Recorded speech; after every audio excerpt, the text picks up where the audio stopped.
And it's going to be up to Fact and Fiction and Spree to move in and be the front line that creates a space for Faze. And next, what are we taking a look at the FNRGFE squad? Yeah, you got it.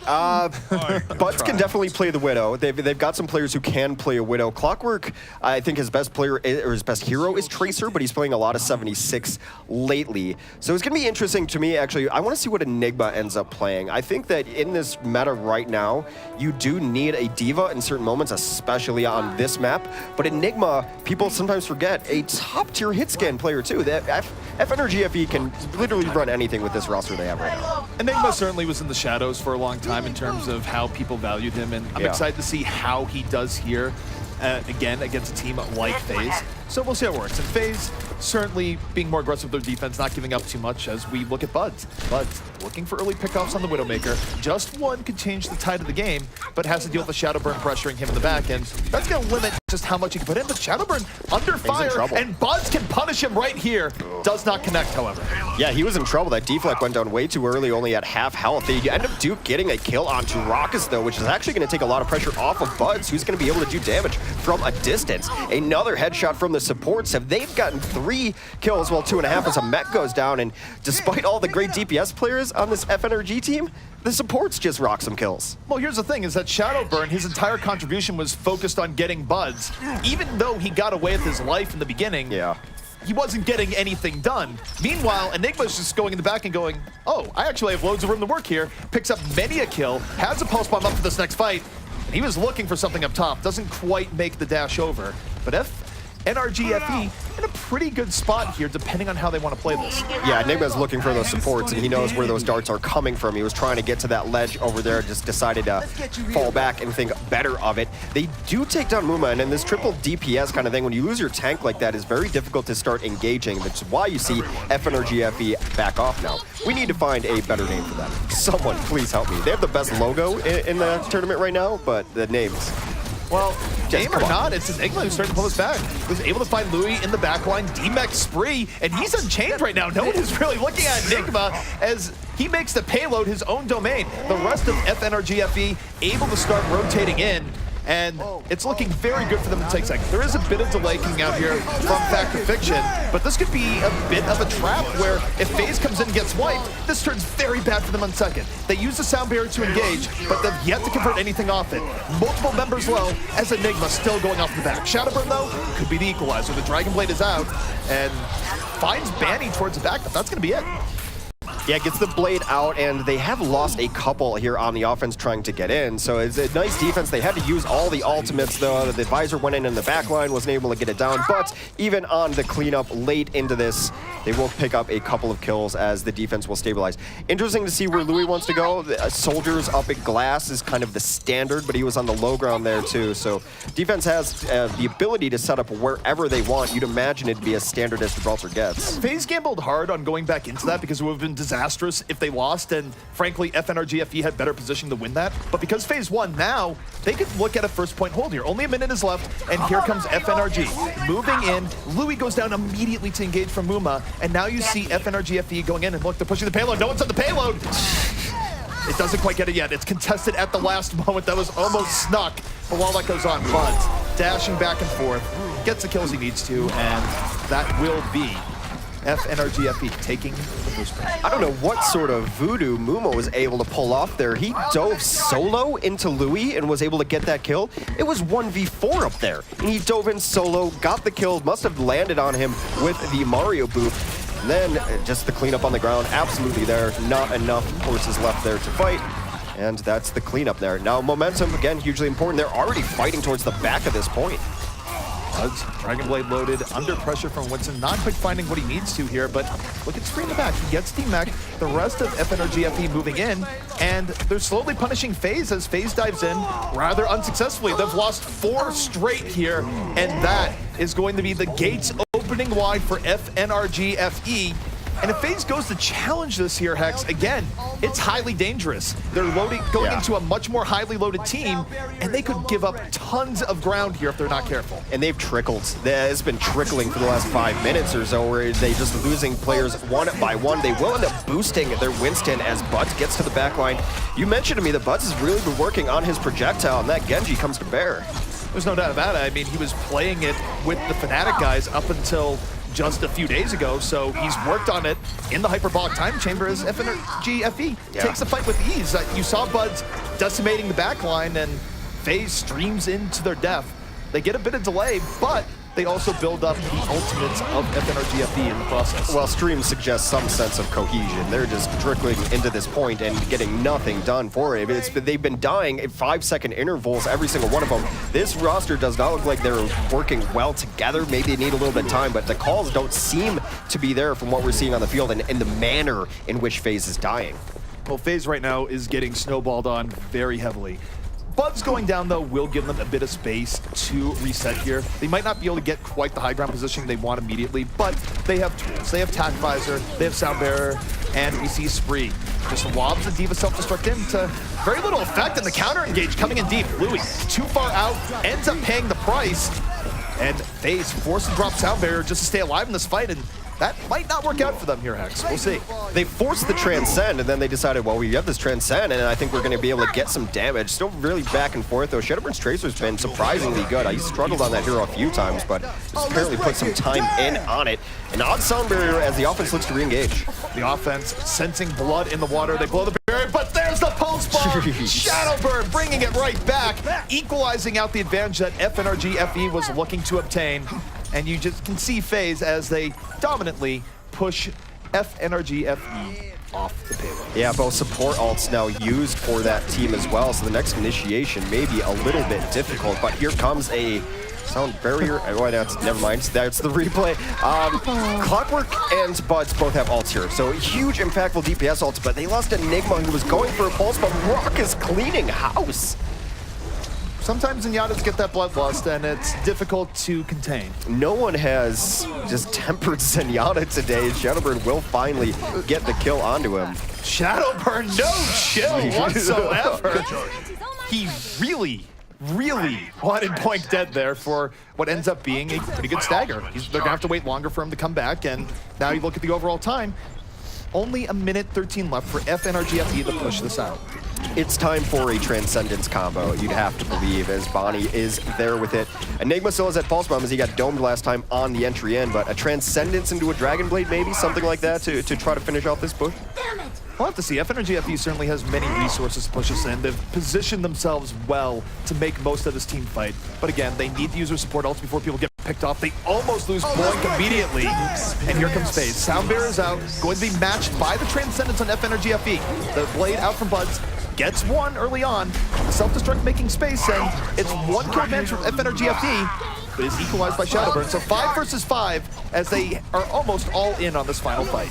Well, some Zenyatta on Zenyatta crime as Bonnie gets the better end of that one. Red arrow denoting the headshot. Of course, Raucus now out of the mix. Louis comes back. He has Tac Visor in his pocket. Is going to take out his counter number in Clockwork. So back and forth, but defense stabilizing here off of the back of that Visor. A triple kill for Louis.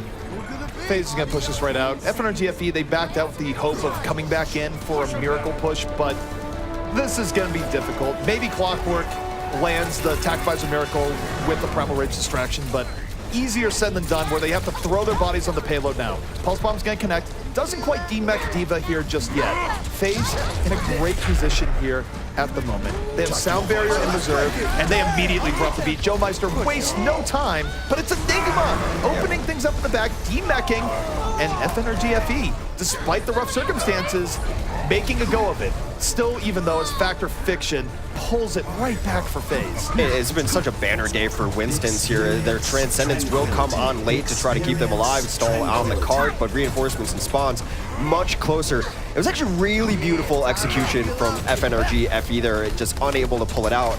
They're still going to try to contest this card, but it seems like it will stop right there. What they did was beautiful, and it was Enigma and Clockwork working together. Of course, old friends, have played together for a long time in games.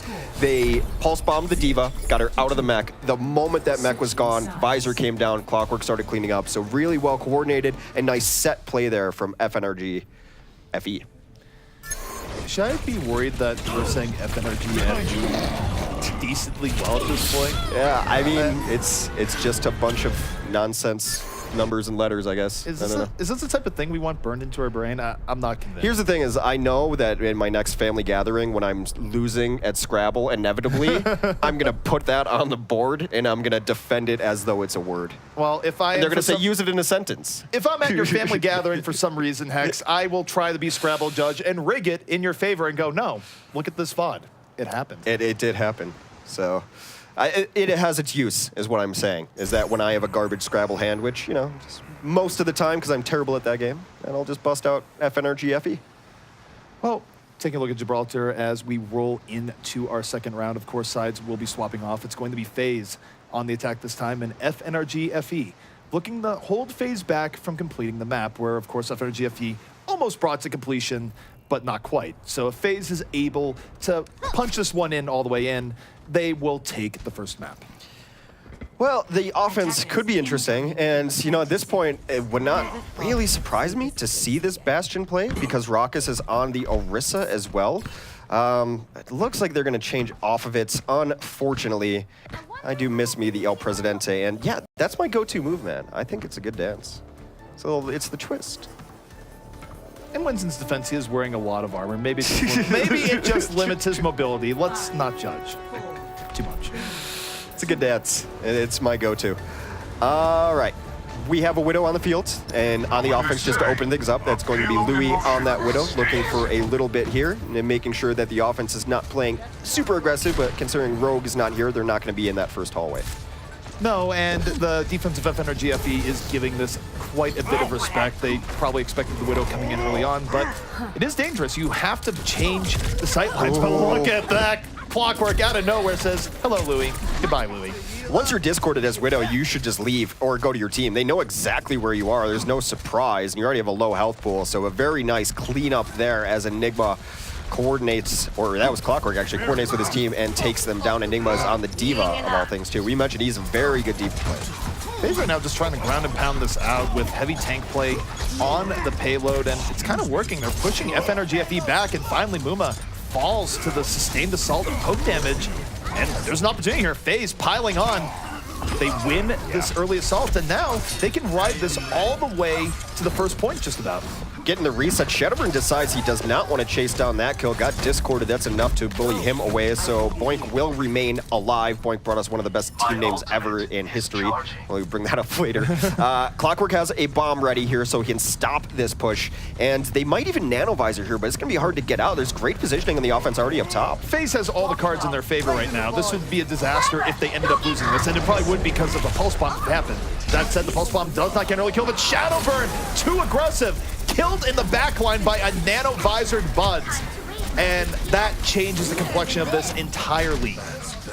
It was odd because they were being so patient. They had the tanks in great position up top to deny the high ground to the soldier that would have the nano visor, and then Shadowburn just goes in, still back and forth though as the fight continues for the cart. A couple of tanks alive, gonna at least stall this out, and losing anything for the offense is gonna be hard to reinforce. Louis still being a pest here in the backline. No one's on him. He can still do serious damage, although, yeah that's gonna end. Oh no, he got slapped! Winston taking a nap in the back. That's a nice sleep dart to open that up from Raucus, and look at the front! They're able to push it right through as Winston naps in the back! Joe Meister is gonna Joe Meist. That is how he works around the car, gets all those kills, a deceptively dangerous Lucio player, and now Louis with free reign grabs a couple of kills on the Widow. I mean, the composition they're running is just any hero can go off at a specific time and snowball. No. Even Gil's getting in on the action there. Louis delivering a bullet to his own forehead, courtesy of Buds' blade. Head on, fly directly to the forehead. Not really good idea for Widow bullets. No, Buds is going to go down eventually to Spree, but Buds' Genji has been good, and I think you have to have someone who can run a Genji in this meta. They get a couple quick kills too as Faze continues. Yeah, Faze is bringing this right back. It doesn't even matter that Louis is dead. They're just like, all right, we're still going to dive back in and turn this fight to our favor. They pick up 3, and FNRGFE, despite what could have been a great boon, is getting mauled on the payload right now, which means that, again, you look at Faze. Shadowburn, Dragon Blade up, Nano Boost up here from Raucus. So many tools to just crush FNRGFE as they try and stall on second. Yeah, so we got their replay of the Genji right there, and then there comes the Nano Blade actually coming out now, trying to clean this up. Shadowburn gets really deep, finds his other part in Bud's towards the back line. So Bud's now out of this fight. Shadowburn at low health, but all the kills still going in favor of Faze Clan. Faze is just mopping up right now. FNRGFE, they didn't have a lot to go back in here. They're getting more off the stall than they probably rightly should, given the crazy advantage Faze had going into this. Here comes the sound bear, FNRGFE. If they bring this back, this would be rather big. Faze, though, they're doubling down. The sound barrier comes in from them. They would really like to take Hanger right here and right now, and with Fact or Fiction piling on, it is looking like that will be the case. A much later barrier means a strong advantage for Faze towards the end of that fight. They will throw in a beautiful mile-away sleep dart. I'm not sure it matters that much, though, when you have to pull the diva off the point to begin with. It's one of the last people there, so I do like it in theory. The problem is that this is phenomenal delay coming out here from FNRGFE. They're just staying on the payload, and this is very much worth here, even if they end up losing this fight, which is still likely. They're just coming in from all directions. This is incredibly annoying if you're Faze, especially for how they start this fight. It's a super delay. They will finally get the point, but it's the rogue school of thought, where not an inch for free. If we have someone alive and they can stop the cart from moving, we will do it. They almost pulled it back there with that barrier early on in that fight, so they've drained a lot of this clock. Certainly, although have they drained enough? 3 minutes still remaining here for the side of Faze. So Faze has plenty of room to work with here, and they only have to bring the payload not even to the end, but basically to the end to win. So FNRGFE is still in a rough spot. They have a Dragon Blade in reserve here, but Buds is getting mauled. Not in a safe position, the Dragon Blade. The poke damage is huge, and Louis piles on. 3 kills here from Louis off the Nano Visor, and this is going from bad to worse here for FNRGFE. The payload almost at its final destination. Does not let Muma escape from that, and this is where you want to be as Soldier 76. If you could build a condo up there, you would. And try to get him off the point as the blade comes out. The blade does come out, Buds not able to bring his blade out in time, and, well, things happen like that sometimes, as Faze will be taking the first map over FNRGFE. It's really becoming second nature to just say that bunch of letters in a row. I'm gonna be saying in my sleep tonight. It's like, it's a word that you can't even kind of make into a word. You can't even say that out loud. You have to say the letters. No surprise here as Shadowburn on the Genji, the Shadow Genji, the Shadow Blades. He got some nice resets here and then just was able to clean up the rest of it. Oh, an interesting play of the game. I think Joe got a little shafted here. Joe had a 3K during that. Yeah, well, no love for Lucios don't usually get a whole lot of love from the algorithm unless they're throwing people off cliffs majestically. Well, obviously he was just stealing kills anyway. He wasn't really contributing. No, but no matter what, I mean, Shadowburn obviously, whether or not that was the play of the game, he did a great job that game. Had some Genji moments as he is wont to do, but he also showed his prowess on Tracer. So how important is it for him to have these multiple threats? Well, it's good to have multiple threats. That much is proven. I'm not sure I'm 100% sold on Shadowburn's Tracer being up to the level of other Tracers that we have seen. It didn't lose in the game. I mean, clearly they were still able to win, but I wasn't sitting here in awe of what Shadowburn was doing on Tracer either. I certainly need to see more. You need to see more. In the very few moments that we had of his first-person view, he was emptying full clips into heads, but it was against a Winston, so I mean, it's like that's a giant head to be able to hitbox. But it's really important. Tracer's one of the strongest heroes in the game right now. You have to be able to run a Tracer, especially if you want to have any hope on control maps where she can absolutely run wild. So I think Shadowburn will find it, but we do need to see a little bit more. And if they really need to, they could always just put Louis on Tracer. And that is the thing. Talking about team flexibility, he can flex off of that. And of course, they had him on the 76 on the Widow, so reasons for Shadowburn to have that. But he does need to show himself as a multiple threat person because. But he can just play Genji every time. Like, there's times when he's off Genji that I'm like, why wouldn't he just continue to play it? Genji's not really out of the meta. It's hard to super hard counter him. So I'm always a little suspect when Shadowburn's not on Genji, but I understand the need to play Tracer. Well, the other thing too is that yes, it's nice when people are versatile, but we also see plenty of success in Overwatch from people that are so-called one-tricks, where they play one hero, but they play it so well that it doesn't really matter. So I'm not convinced right now with the multitude of situations you play Genji that Shadowburn needs a whole lot else. You probably need at least something else in your pocket, but if you put him on Genji most of the time, it still might be the optimal way to play for FaZe. Yeah, well, I'll tell you, for the foreseeable future, and as Overwatch continues to grow and evolve, it is absolutely going to be important to be able to at least flex as a team. And I guess we'll see if One Tricks continue to be viable as we move forward into the contenders, moving towards the Overwatch League at large. Well, I wanted to talk a little bit more about the triple threat from FNRGFE, but we're going to see it in action right here on Nepal. Let's go ahead and take it away, gents. Beautiful Nepal, many sights to see. Right there is where people speculate there's hidden gold. And Not by people, I mean me. You, yes. Just you. You're the only person who has ever said it. Ever. We need a map editor. We need the person who designed the map to either confirm or deny that there are riches at the bottom of the pit. I think there are only the corpses of those unresurrected by Mercy. Hex, everyone needs their conspiracy theories, and that just happens to be mine. Well, maybe one day we'll figure it out. It does look like we want to run triple DPS here from FNRGFE, and they've got the players to do it. Louis is on a Roadhog, and so we're going to see the Hog. They're a little tank heavier, and they're actually going to run a Reinhardt too, so a little slower kind of composition for initiation for FaZe Clan.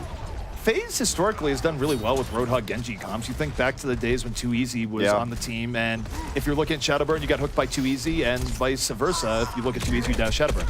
Either way, though, Enigma finding his man in the back, getting Rockets down immediately, opening things pretty wide here for FNRGFE as they just push FaZe back with authority. So FaZe is running this triple tank, and I just always feel terrible for the Reinhardt players in this composition. You have Enigma on Tracer, you got Buds on Genji, and you have to keep your shield faced towards Clockwork, who's on the 76, just pelting it down. It's difficult to play the Reinhardt in this situation. Factorviction is a gifted tank player, but he's going to be taken down, and he's going to be the primary pulse bomb target too, because he's going to be an easy target to hit. Enigma will be trying to feast off him as much as possible, but the upside is that when Earthshatter is in play, it's a lot harder to deal with Earthshatter, particularly in this stage where there's plenty of good ways to do it. Fight, though, is underway as Louis finding Boink early on. Bud striking right back, and it's back and forth here in this fight, but it's Enigma that's really just tearing things wide open, able to make the room here for FNRGFE. It's getting to us. We're breaking. We are breaking from these nonsense letters. The name's funny, though. I mean, Monty explained it. It's the amalgamation of all of the other former teams. We're entering the ultimate phase of the game, which is where this tank composition can really start to shine if they get there. Graviton is actually built pretty slow for Spree so far. He's on the lower end of it, but Louis did get a hook in the last fight. You need to hook the flankers. Blades comes in. Buds right now diving into this tightly packed room, grabs one early on, and fights Roadhog right in his face, right towards the back. And Roadhog doesn't really want to die here. Bud's like, all right, you know what? Fine. We already won the fight. Fine. I let you live so you can tell others of the fear. Yeah, tell the tale of my Genji to horrify your teammates.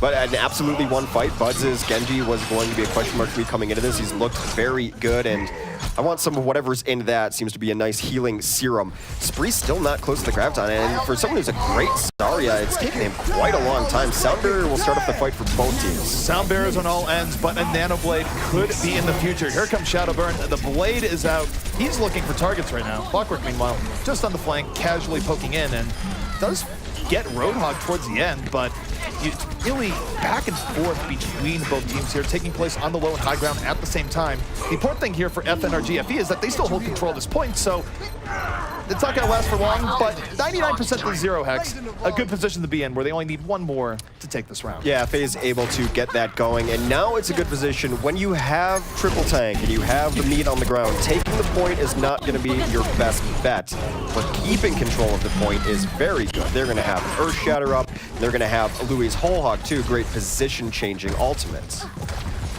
So FaZe, they cannot falter here or the round will be lost. Factorviction, this is a time where if he was going to bring out a great Earth Shatter, it'd be now, especially if Buds went in on the Dragon Blade. One of the better ways of dealing with Dragon Blade is knocking Genji to the ground, though admittedly harder post-patch. And FaZe just backing up, letting plenty of room come in here as Factorviction can come back in and drop the hammer at any point.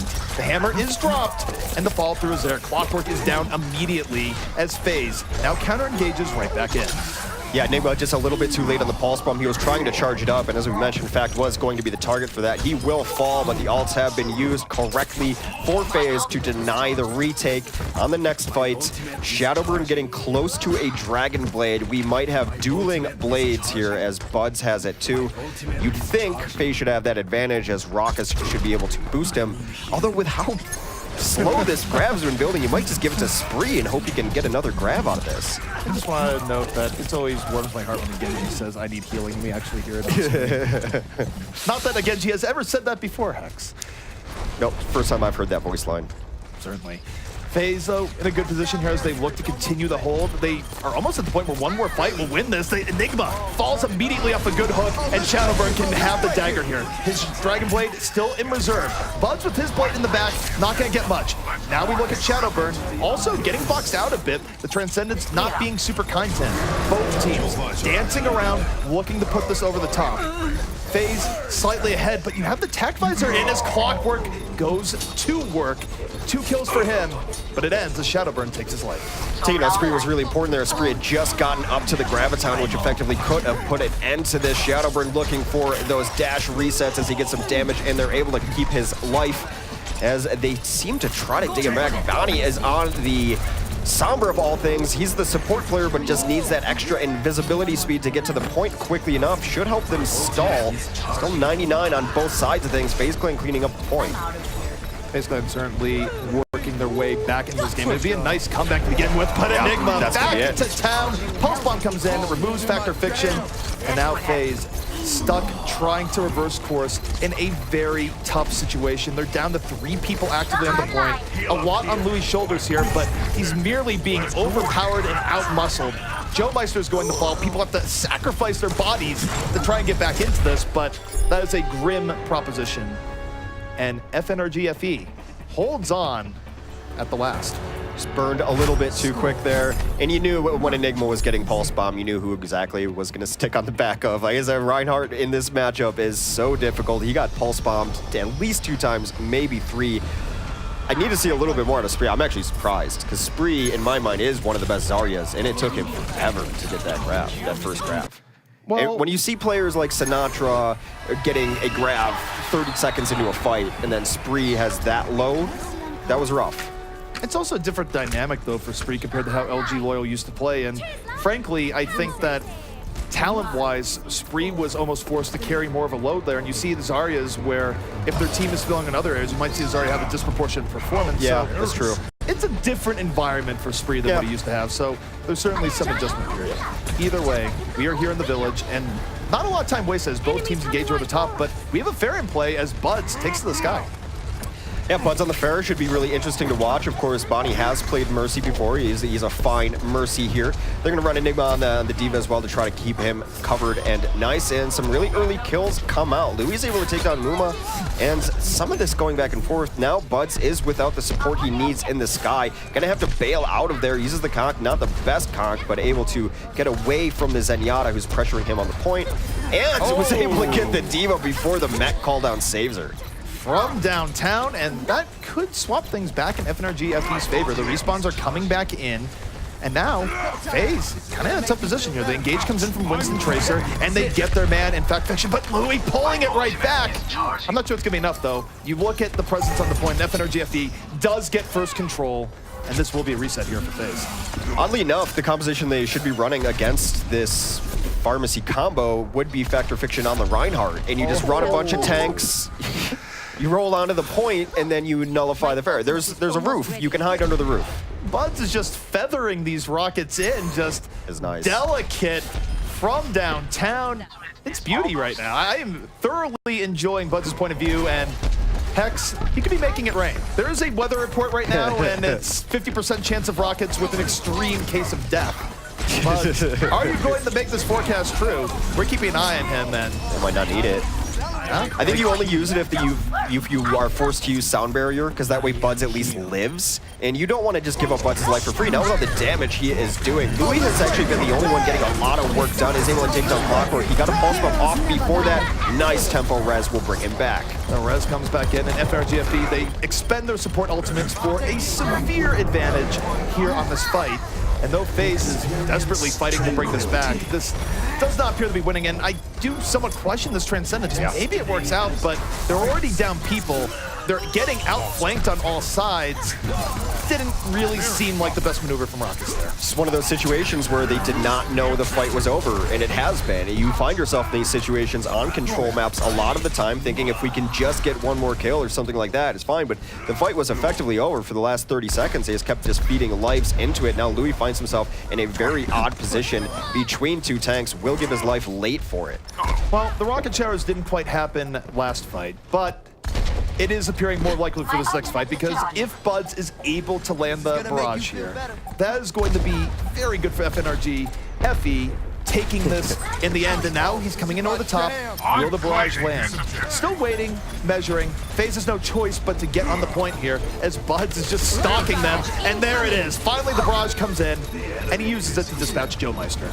You can use it in that situation as long as your Mercy stays alive because you know even if you die, you will get resurrected. This res should be coming in momentarily. They need Mooma and Glocker back, and they will bring them back. A nice res from Banny. Has used him perfectly as tempo reses so far. Well, they might be brought back up. Shadowburn is looking to bring them back down, but not going to work. The Dragon Blade does not quite make its mark, and guess what? Buds is still back in this fight, off of the res. Plenty of time. The poke rockets in, though. It's more difficult for Fair at this point.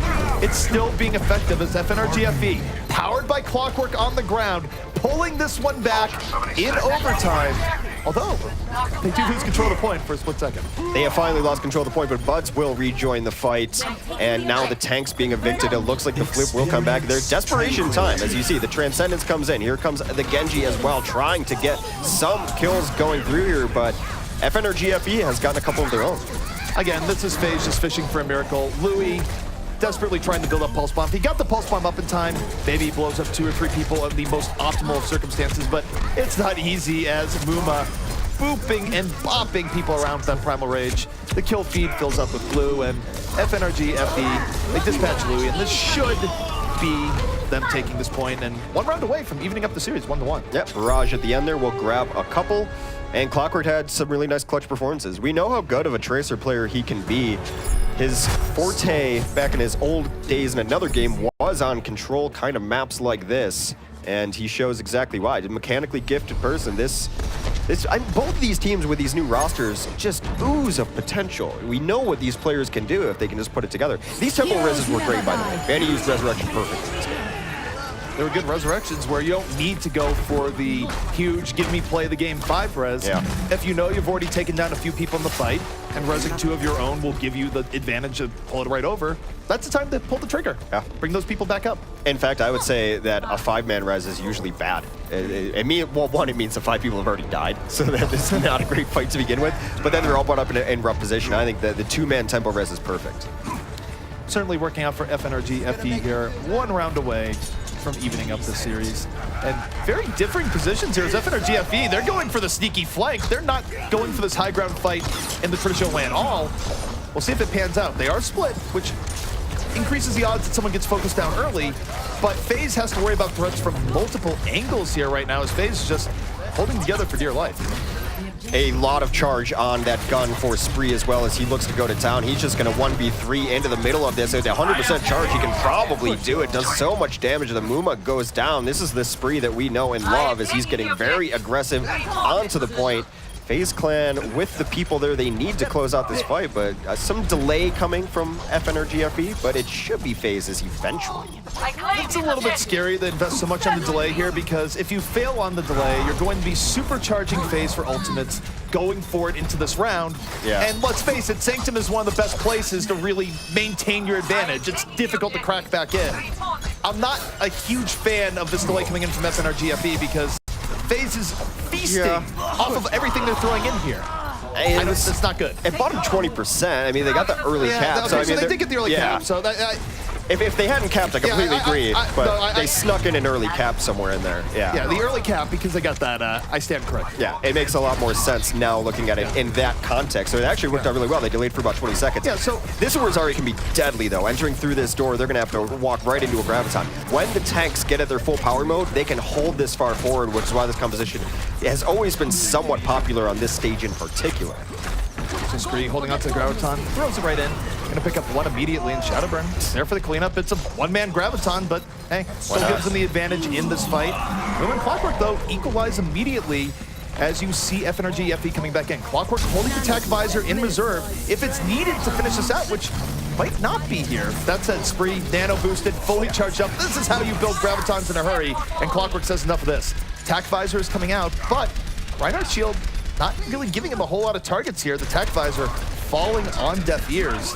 However, this is a party room. Bud's moving, and he gets slept! Woken up, but not going to get quite what he's looking for. The Transcendence ruining his day as Shadowburn brings out the counter Dragon Blade to pull it right back. All these tanks on the point, it's very difficult to get anything done. Vector Fiction's been holding on to this Earth Shatter for a while, and he's not had to use it. He hasn't even been threatened yet.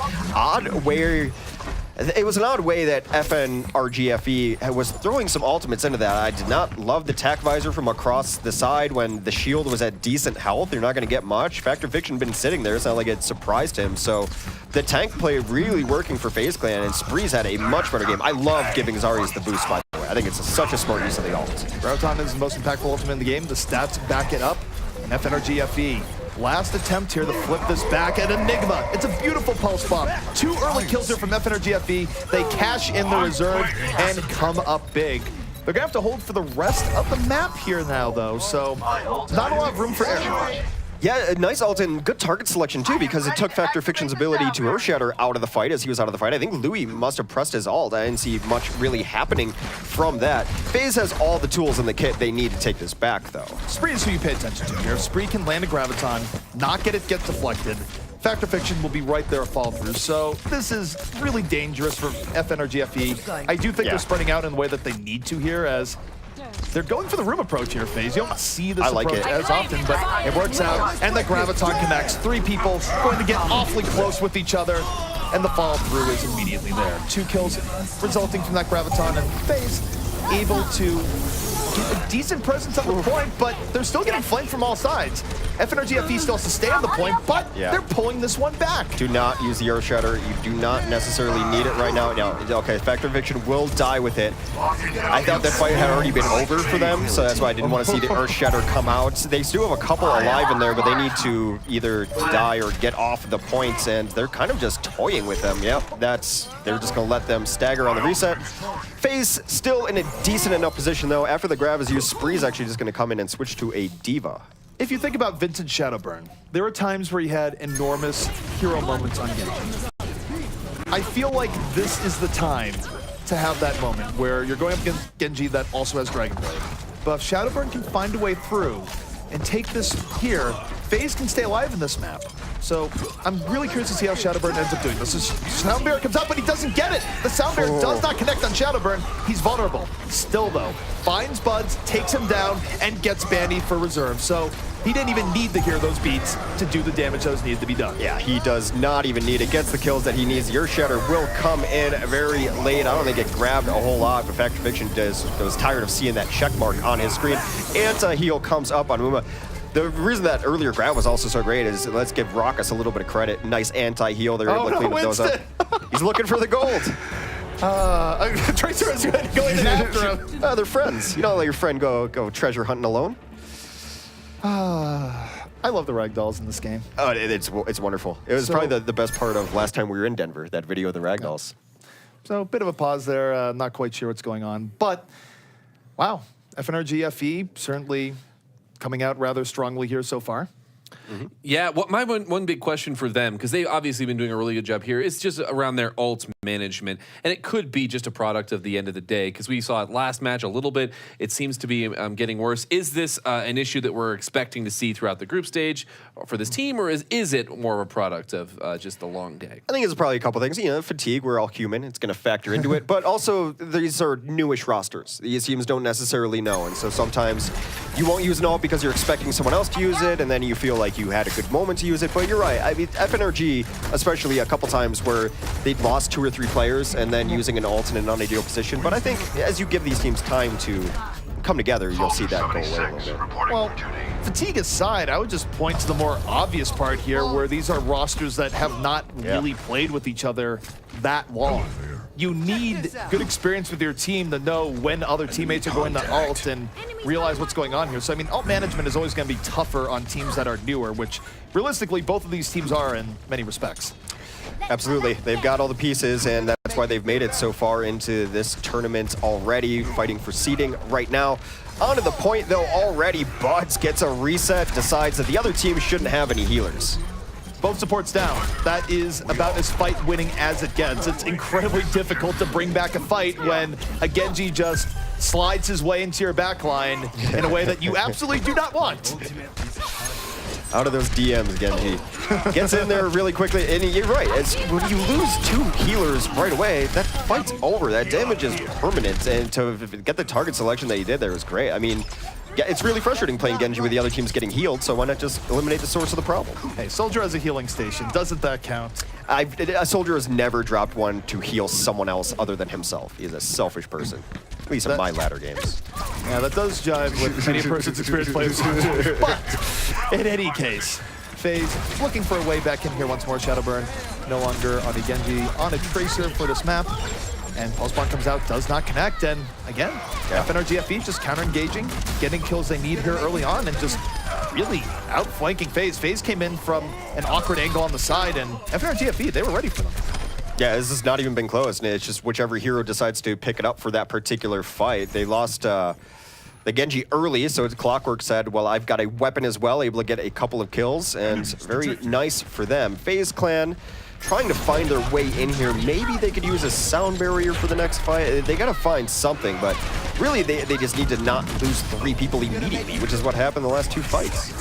Well, next fight is underway, and Clockwork still showing no mercy. Finding Clockwork early on. Muma diving to the back, looking to disrupt and just let FNRGFE dive even deeper. And Clockwork, he's been having an enormous game here so far. Plenty of space being made for him by the tanks. Buds has been such a threat that you can't even go back on Clockwork. And Clockwork just sitting back going, wow, look at all these targets I have to shoot. This is great.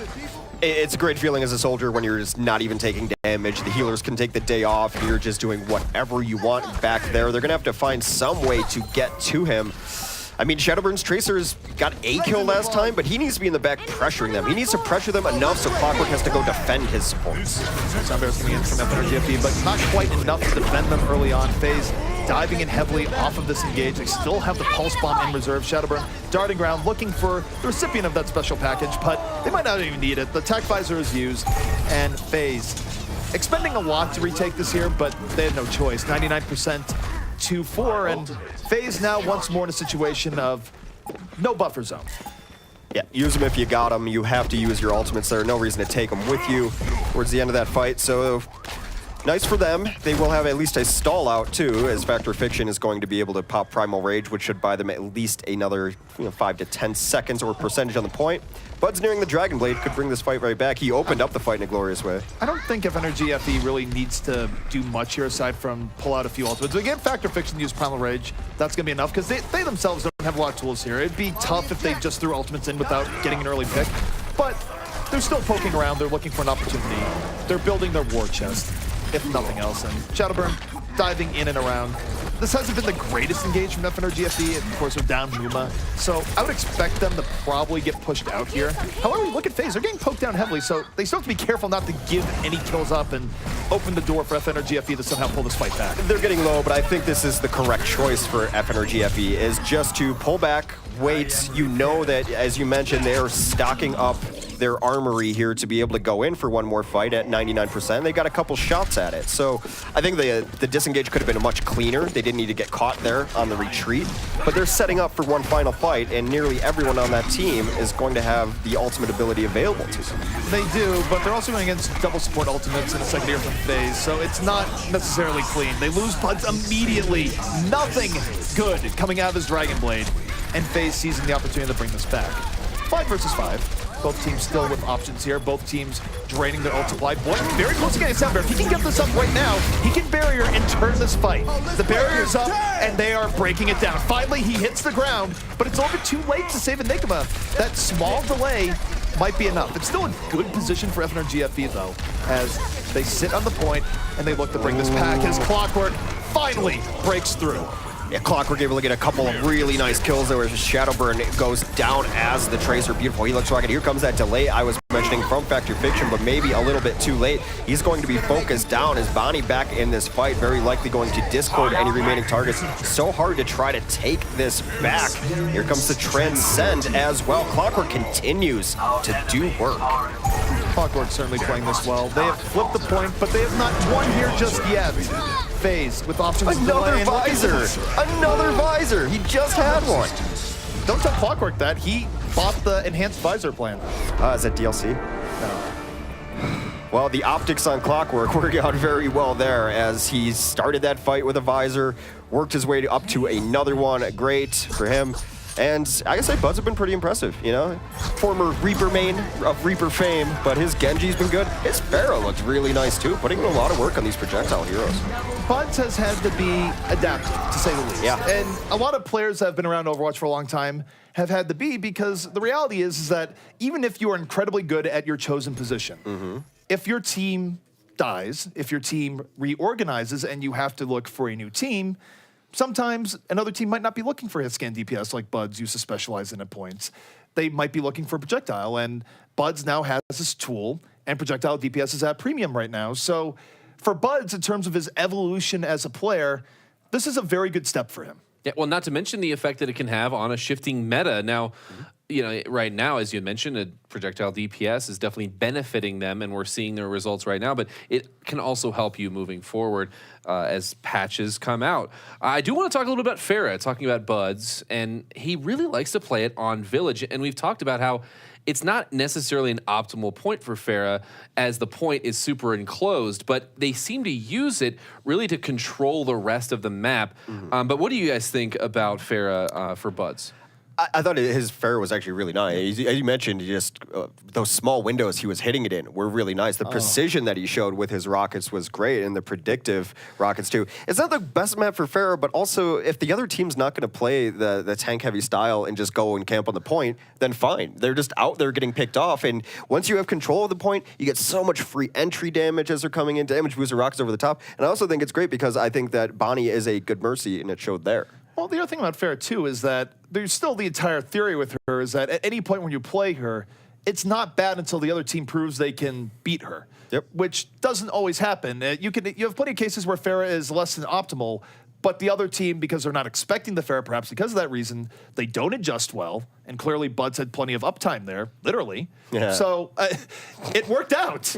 FaZe didn't quite have the answer. He had uptime in more ways than one there. And talk about that Mercy, though, because Bonnie definitely is a standout Mercy. As much as you can be a standout Mercy, he really can get those high-impact ultimates. And he seems to know when to get that quick tempo res and when to really hide out and wait for more. And that also might be the team at large doing that. But how much of that enables the Pharah in this case? It's just the changing nature of Mercy, which has happened over the last year. You used to see Mercy hiding in a hall. If I never see that room in King's Row again, I'll be happy. You used to see her wait for those 5-man reses. You saw now a res on a single Tracer, which ended up winning them the fight. Clockwork came back and brought it back to them. Those tempo reses are so important, and it gives the Barrage the ability to actually do something, because I've played Barrage, I played Pharah enough to know that you do not live through barrages very often, but you can barrage and then come back to life. One thing that I think is really key to note about tempo resing and what defines a good tempo res from a bad tempo res is that if you're resing up 2 people that die early in the fight, but the other team still has everyone up, that generally doesn't work out in your favor, because you're not using the resurrection to give yourself an advantage, you're using the resurrection to make yourself even. A lot of the times you see from Mercies nowadays is that they won't necessarily res in those situations, but if you've traded out 2 for 2, and you know, or even just 1 for 2, but you know the res will give you a 6v5, that's a much better situation to use your resurrection than something where you're a lot more likely to come in and win the fight. Yeah, well, I'll tell you, they used it very well here as well as in previous matches. Going across onto the side of FaZe, we talked about him a little bit before, is Spree. Spree is someone who he seems stand out on previous rosters. How has he played today on Faze in the matches that we've seen, the maps that we've seen? It was a tale of two matches, really. The first one, and I think your point is well taken, that there just wasn't a lot of damage for him to do to get to that grab, but it was slow by Spree standards, especially. When he got the boost later in the fight, I think it's always so smart to give your Zarya the boost. The solo grab, I also think is fine, because they weren't clumping up anyway, so grab the healer, take him out of the fight. It's been up and down. Spree has the potential to be an amazing Zarya, and it's been it's harder for him today. Something to know about Zarya is that going to a new team as Zarya is not easy, because you think about how the shield mechanic works. If you haven't played with your teammates quite a bit, you don't know their tendencies of, maybe you have a teammate who has a bad tendency of generally going out too far and getting hit by a fire strike more often than they should. Zarya's eventually start honing in and go, okay, well, he's just going to eat this damage anyways. I'm going to get a shield off this. Right. Just knowing when your teammates generally take damage when they go in versus when they leave can make a big difference in the amount of energy you generate as a Zarya. So as far as that goes, I mean, I give Spree a little bit of a pass here because he is new to this Faze roster, and this Faze roster certainly new to him and all their new additions. Yeah, it's an art to play Zarya, not a science, and you really have to understand the nuances because the timings are so critical. The cooldowns are pretty long on her shields and things like that, so if you're missing a shield by a second, you're getting 50 less damage, then you don't have grab, and it's just, it all piles onto each other. So you're right, you really have to know the tendencies of your, you have to know what your team's going to do before they do it, before they know what they're going to do. And so we're going to see how they're able to adapt with that for Spree. The other aspect of that, and we talk a lot about Zarya and Spree on Zarya, but right now, D.Va is starting to come back in a lot more as someone who can play a similar role. And we've seen it even earlier today in using that defense matrix very defensively, but also being able to flex a little bit more on the offensive side. Spree prioritizing Zarya, do you think we could see him pick up a little bit more D.Va? Do you think that would work out for him? I think so. I think you have to pick up D.Va right now. You've seen way too many teams make D.Va a key part of their strategy. D.Va is very good at neutralizing other big hit scan threats. She's very good at protecting your people that you want to protect. I mean, you don't just see D.Vas blindly diving soldiers, though. That often happens in any selfless game. You do see D.Vas also go out of their way to protect their Pharahs if you're running a Pharah Mercy. People play D.Va a lot more intelligently than I think they did even a few months ago in terms of just going, wait, this is a powerful protection tool, not just I'm just going to pick someone and dive. Yeah, well, you know what? We're going to see if we see any of that on this one. I'm going to be looking at Enigma for D.Va, as he is definitely want to play it, but would be surprised if Spree brings it out as well, as we're going into map number 3 for FaZe Clan versus FNRGFE. It's Hanamura. Gentlemen, call all of the shots. Lovely, lovely Hanamura. The cherry blossoms in full bloom. This is actually my background on my green screen. That's how much I like Hanamura. It's just a visually beautiful map. It's not a lie. I mean, it's true. When I'm not in the casting shed, I'm in Hanamura instead. You stole that shed. I did steal that shed. I'm proud of stealing that shed. It's my funniest moment in the last year. I probably peaked. Nothing is going to get funnier than that for me.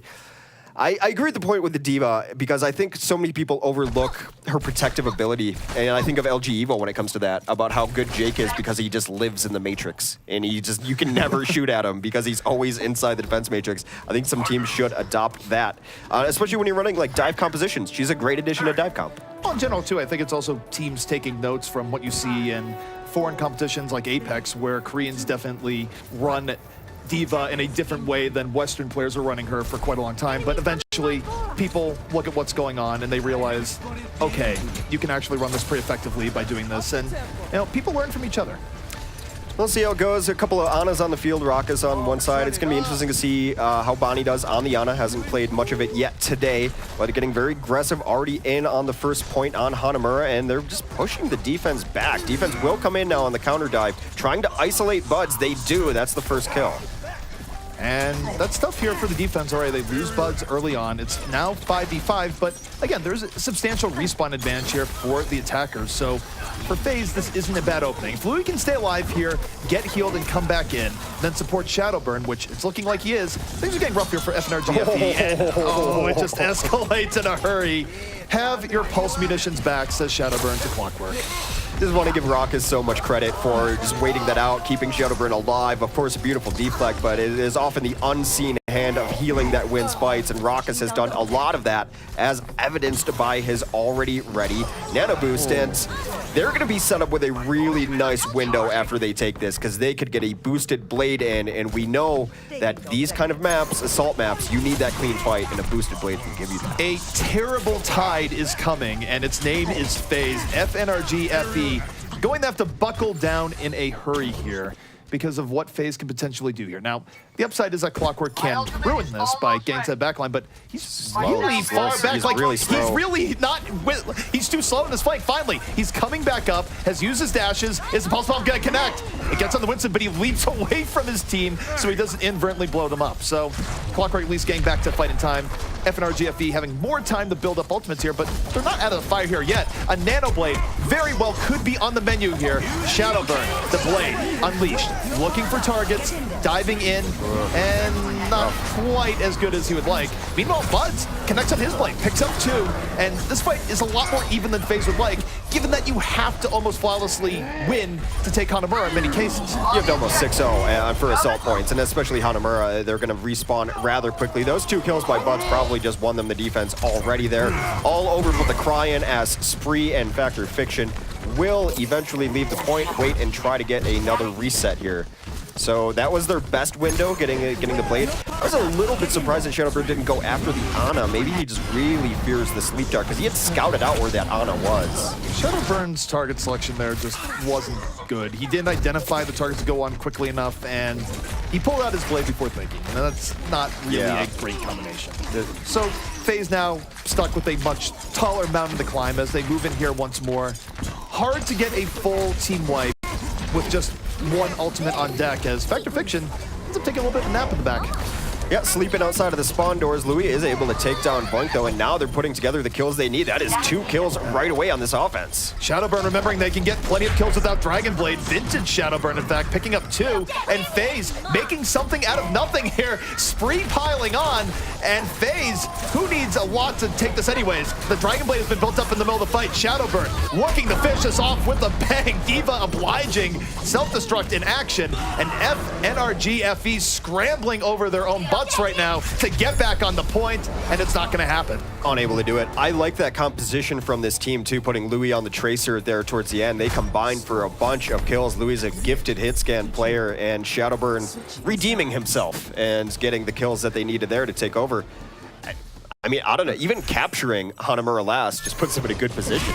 We saw this held for nearly 5 minutes earlier today, Hanamura last. You can hold for 5 to 8 minutes on Hana last. It's a hard assault point to capture. This is not good for FNRGFE, because not only do they need to finish out Hanamura, which we do not see teams always do, they also have to do it with enough time remaining that they can come back in. And also, just for added salt in the wound, if they finish it out with 0 time left on the clock, they don't even get another attack. So this is not ideal for FNRGFE right now. Faze, of course, in the final third map, has to be feeling very good about their chances to take the set. Yeah. So did we ever decide if the robot is painting the graffiti or removing it? He looks devious to me. I feel like he's removing it, or it's just the worst robot ever, because it's crooked. It is literally slanted. I think he's spraying, please don't spray graffiti on this wall. That's what I think that translates to. I don't know what that makes him at that point. I mean, at some point it's efficient. He gets to remove less graffiti, but he's also not... He's an irony robot. That's what he's programmed for. He's programmed for irony in maximum situations. Interesting here that Shadowburn is this far out. I guess, you know what? I don't mind it. I'm trying something new on Hana first, because it's a very difficult point to just straight up defend. Get aggro here. Why not? I like this. Hex, you're thinking far too strategically about this. They clearly just wanted to enjoy some ramen. Fair enough. I mean, I did not see the posters on the wall. And yeah, I know I dig that strategy too. But I think they're gonna hack Megas and get out of there, because Mega is a really nice pack to have for the offense. Well, in any case, Faze is going to be backing out a bit here. Not quite. Do they know this is coming? This is a weird rollout too. This is all sorts of strange on both sides. Neither side really knows what the other side is going for here.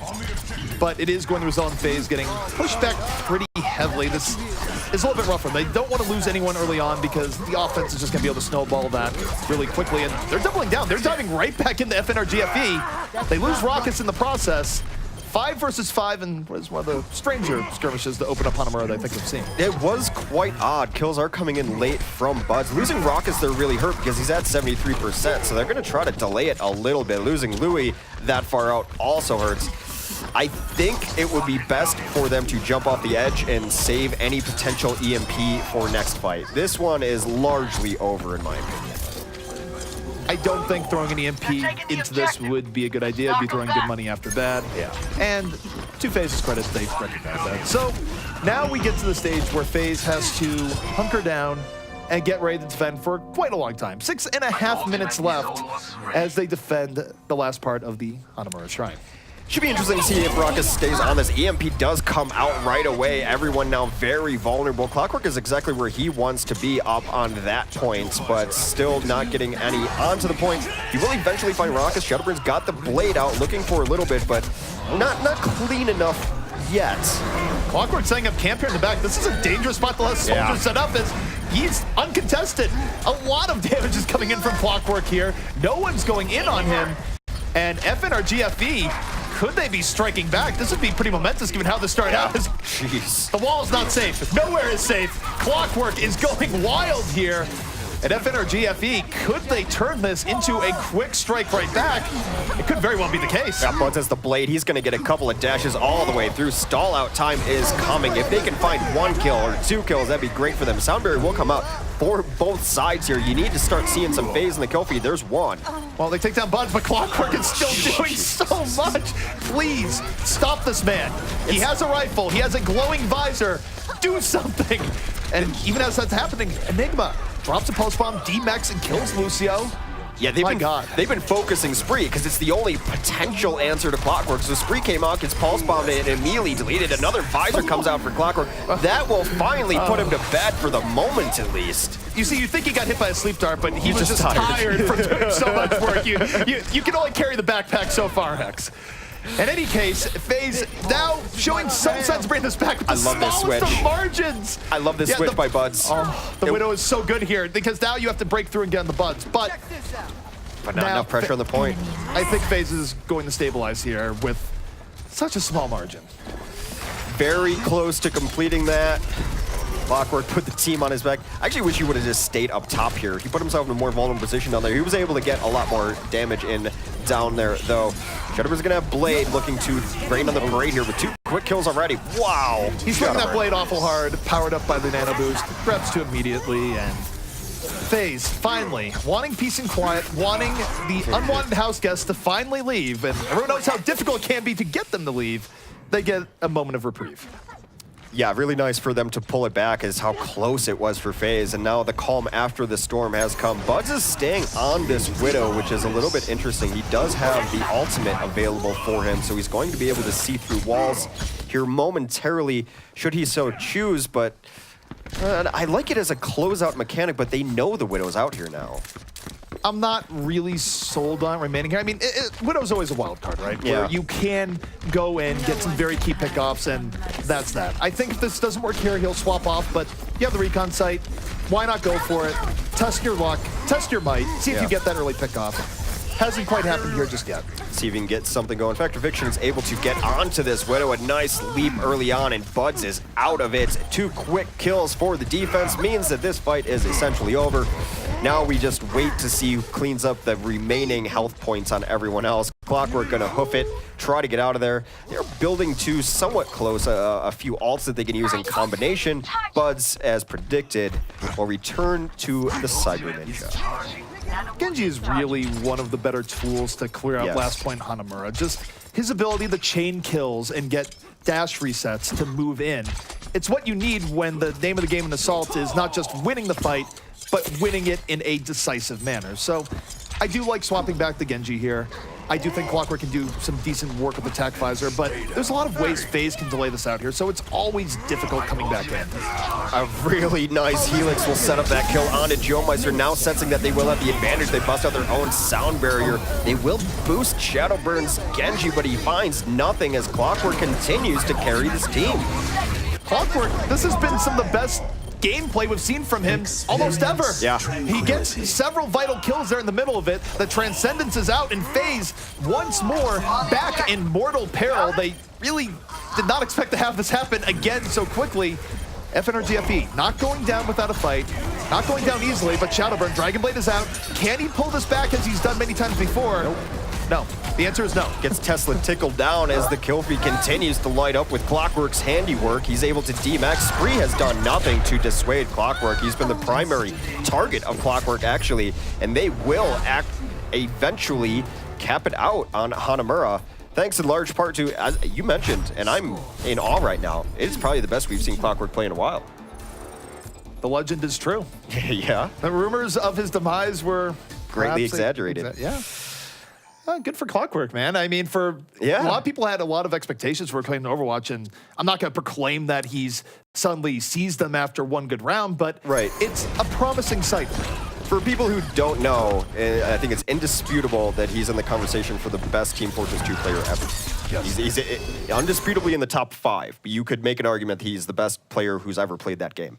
So it's nice to see him having some more success in Overwatch. Of course, he's with a couple of his old TF2 friends, maybe feels a little bit more comfortable in the game, but that's great Soldier play. Soldier on that last point is so good, too. You've got that whole ledge to sit up there. He even went down and just went on the ground level. And what was great is that the rest of his team knew that the only way they could stop Clockwork is if Spree gets there. So every time Spree left spawn, he's getting focused. He got pulse bombed. Spree never had a chance on that D.Va. Poor Spree. It's one of those things where teams do prioritize blowing up D.Vas a lot more than they did in the past, just because it's a pain if you leave a D.Va up. You don't want defensive matrix eating ultimates, eating key focus fire, turning someone that was 20 HP away from death into someone who runs away and gets healed by an Ana. So these are things you can contain by focusing on D.Va, and fortunately Spree ran afoul of that. Well, we do have the interesting composition for FaZe Clan again, as Raucus is going to be hacking these packs on the Sombra. They want to fight up front, and again, I haven't seen a whole lot of this. I'm not sure entirely how it's supposed to work. I imagine an early EMP is a large part of this. That's a very nice kill from Shadowburn. Is going to dissuade Enigma. So he has to return to spawn. A few shurikens delivered right to the head work out, but Shadowburn pays the price. Ends up falling in turn 5 versus 5, and FaZe might want to continue. Oh, okay, then. Chunky. Just, you know, layered in there in a delicate way, Louis getting that kill. But now he needs to back out. But early EMP is out, and Raucus says, can I play here in Sombra? Yes. Yes, you can. You can throw FNRGFE back to their spawn. An EMP onto Zenyatta. I think they shouldn't even just give him 50 health. He should just evaporate, because it's going to happen anyway, right? 150 of his health peeled off. Zenyatta's always die. They should give him some cool turn into dust animation or something when an EMP goes off, because he's not living through it. You saw he was the primary target, and I think we're seeing exactly how this is supposed to work. Bud's reprising his role onto the Reaper. I like this. I like it more next patch, but I like it here nonetheless. Clockwork finds Louis early on. He was a little bit far out. 6v5 opportunity now for FNRGFE. And they're just waiting to see how they go in here. They're rope-a-doping FaZe a bit. They get 2 key kills. And now, by the way, they're on the point. Just FYI, FaZe, you might want to head back there if you have any people alive, which is quickly not becoming the case. It is not going to be the case. They will grab this one eventually and clean up the remnants of it. Overwatch is oddly, it's an objective-based game. You have to push cards, you have to get on points, and the kills don't really count. They help, they don't count. So they get an extra 30 seconds from capping the point. 50 seconds left. FNRGFE gets one last attempt to go in and end up with 4 points here. So given the amount of time that FaZe has, this is very crucial for FNRGFE, where if they don't at least cap this to put on significant progress, because that is a tiebreaker now on assault maps. I actually like this from Enigma to just sneak on and make them come down to the point. The EMP does come off, and of course, like clockwork, Banny goes down immediately after. Soundberry getting dropped here. Bud's going off, has 2 here early on. It's a very spread fight here for FNRGFE. You see Muma prioritizing the point. Shadowburn, though, late Dragonblade of his own, starts to even things out a bit, getting a bunch of crucial kills. It's a 3K from Shadowburn, and FNRGFE. They tried to get a little bit of progress there. They did not get over a tick.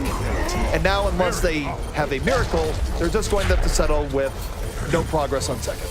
But they wanted something greater than 0. Probably one of the reasons they snuck their Tracer over to the side, also to try to bring them off of the high ground onto the point. I like just applying that pressure from Enigma. They will capture point A after a valiant and innovative defense. So let's set the stakes here for FaZe to win this and move on to the final of the night.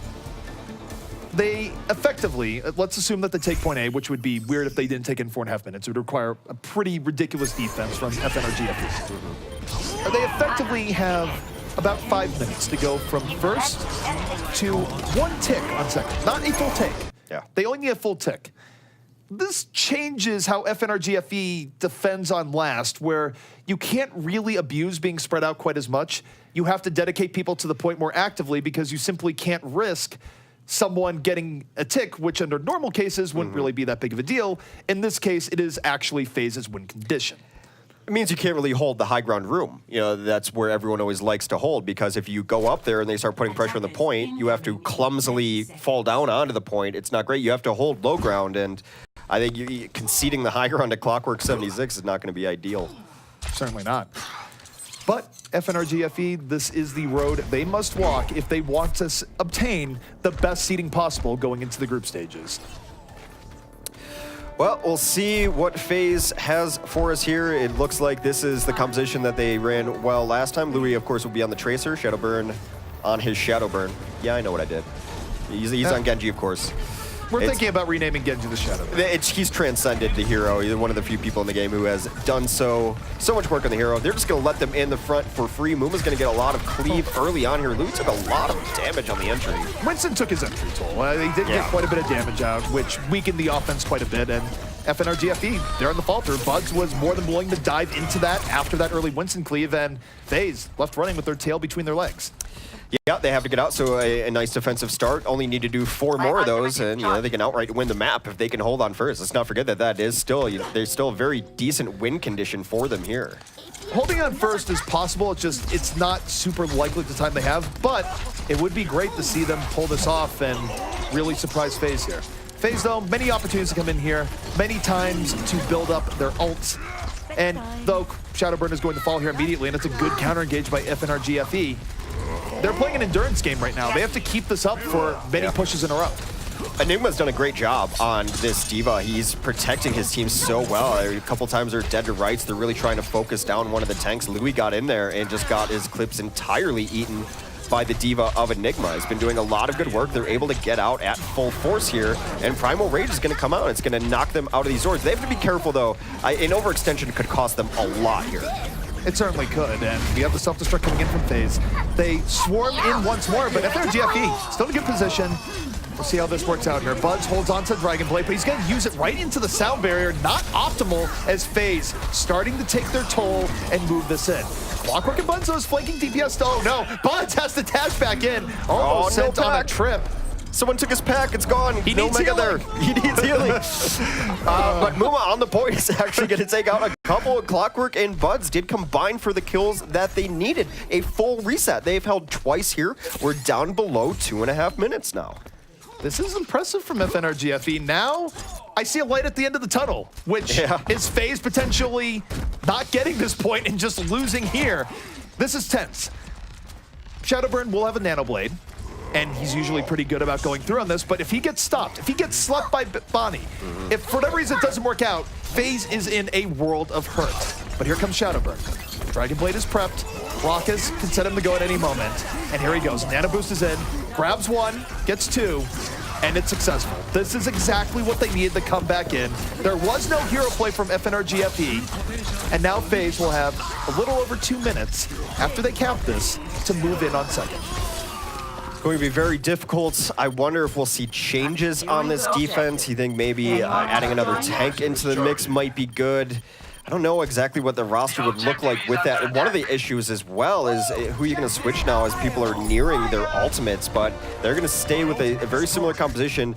And as I mentioned, they can't really put a lot of resources into holding high ground because they don't want to cede the only 1 tick needed to win this map. I would love to see FaZe just rush the middle and just boop and bob people off and play the fact that, yeah, they only have to get 1 tick. Yeah. I don't think that's going to happen here from how they're playing this so far. FNRGFE, though, has plenty of resources. If they win this fight, they only need to win 1 more, but they lose Numa immediately. Sound barrier in from FaZe. Both teams drop the beat, and FaZe start sauntering onto the point. The self-destruct into the air, sending people for cover, but while they're doing it, they get progress. Now it's up to Buds to pull this back cleanly. And here comes Factor Fiction. Primal Rage out, trying to just bop people off. It's a nice sleep back there, actually, from Raucus, who's able to get that, or I'm sorry, actually from Bonnie back there. And he also hit a really nice anti-heal on the point as they were aggressing. This self-destruct is great. It's going to evict them from the point. No more progress will be taken as they start to get some kills here for FNRGFE. This is big. We are down to the final minute. Faze still only needs to get one tick, but that is easier said than done on Hanamura. FNRGFE has almost climbed the mountain, which would force us to a tiebreaker. I've been so impressed with the Ana play from Bonnie here. He has been hitting darts that he needs to, and it's been great from him. Well, Shadowburn was able to use the Nanoblade to break first. Will he be able to use the Nanoblade to break second and bring this map home from Faze? He's setting up right now. He is the man of the hour. He's who Faze has really been built around for months and months now. He could be the hero here. We'll have to see. Louis in the back with the tac visor. Faze now rolling in. We'll see how this goes. It's a nice Bionade. Hits everyone. This is a huge opportunity for FNRGFE. They get Raucus down immediately. Shadowburn does not have a nano boost on him and is looking for kills nonetheless. Ends up with 2. FNRGFE not out of the fire here yet, but that was the best chance they had of holding here. But it's Factor Fiction taking 2. Faze striking, looking for the progress on the point and trying to pile on. Respawns are coming back in, they just but need they're almost there and they get it! Oh. I thought that defense was going to hold.